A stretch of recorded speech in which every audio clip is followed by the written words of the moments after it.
কলকাতা কেন্দ্রিক বুদ্ধিজীবিতা, কলকাতা কেন্দ্রিক ভাষিক স্ট্রাকচারকে আপনারা যতই ফিরিয়ে আনতে চান, এটা কখনোই বাংলাদেশে হবে না। আপনি ইংরেজি শব্দ বলে বলে আপনি বলতেছেন আপনার ব্লিডিং হচ্ছে, কিন্তু আপনার একই সাথে আপনি বলতেছেন আপনি ইনক্লাবের বিরোধিতা করতেছেন। সো এটা আসলে একটা ভাবার বিষয় যে আপনি ব্লিডিং শব্দটাকে আপনি বিদেশি বলতেছেন না, আপনার কাছে পর মনে হচ্ছে না।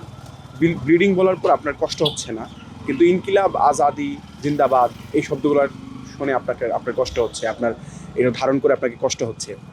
এই ব্যাপারগুলো আসলে একটি মেটিকুলাইজ ডিজাইনের অংশ। যে এখানে আমরা যখন দেখি বাংলাদেশে যখন একটা ডানপন্থার উত্থান ঘটতেছে, আমাদের তরুণরা যেখানে তথাকথিত শাহবাগীদের অত্যাচার বলতে বুদ্ধিবৃত্তিক অত্যাচারে যখন অতিষ্ঠ, তারা যখন নিজেদের মতো করে নিজেদের সংস্কৃতিটাকে, নিজেদের মতো করে নিজেদের ভাষাকে ধারণ করতে চায়, তখন আমরা দেখি যে এই শব্দগুলোকে নিয়ে বিভিন্ন ধরনের ক্যাটাগরাইজেশন করা হয়।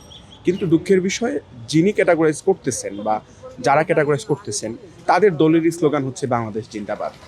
কিংবা ধরেন যারা এইসব ক্যাটাগরাইজ করতেছেন, যে 21শে ফেব্রুয়ারিতে যারা শহীদ মিনারে বেদিতে ফুল দিয়ে ক্যাটাগরাইজ করতেছেন, সেই শহীদ মিনারটাই আবার বিদেশি শব্দ। কিংবা আমাদের জীবনে আসলে আমাদের বাংলা ভাষায় তো নানান ধরনের অনেক শব্দের সংমিশ্রণ ঘটেছে। সুতরাং নির্দিষ্ট শুধুমাত্র আরবি, ফার্সি কিংবা উর্দু থেকে যেসব শব্দ এসেছে, এগুলোকে যখন ক্যাটাগরাইজ করে, এগুলোকে টার্গেট করে যখন এসব কথা বলা হয়, তখন আসলে আমাদের সন্দেহ হয় তাদের নিয়ত নিয়ে, কিংবা তারা আসলে কি বোঝাইতে চান এই ব্যাপারটা নিয়ে। আমার কাছে মনে হয় এই বিতর্কগুলো একটা উস্কে দেওয়ার মতো কোনো বিষয়, কিংবা একটা উস্কানির মতো বিষয়। এর ভিতরে অনেক কিছু ঘটে যায়। ওনারা এইসব বিতর্ক উস্কে দিয়ে অনেক কিছু আমাদের ভিতর থেকে আড়াল করতে চান। বাট আমরা আসলে বাংলাদেশের সচেতন নাগরিক, আমরা তরুণ সমাজ। আমরা 24শে আপনারা দেখেছেন আমরা কি করেছি। আপনারা ঈদের পরে পরে আন্দোলন করে অনেক কিছু করতে চেয়েছিলেন, কিন্তু 17 বছর পার হয়ে গেছে, আপনারা ঈদের পরে আপনাদের ঈদ আর আসে নাই। তো আপনাদেরকে ক্ষমতার মসনদে বসানোর পিছনে ক্রিয়ানক কিন্তু আমরাই।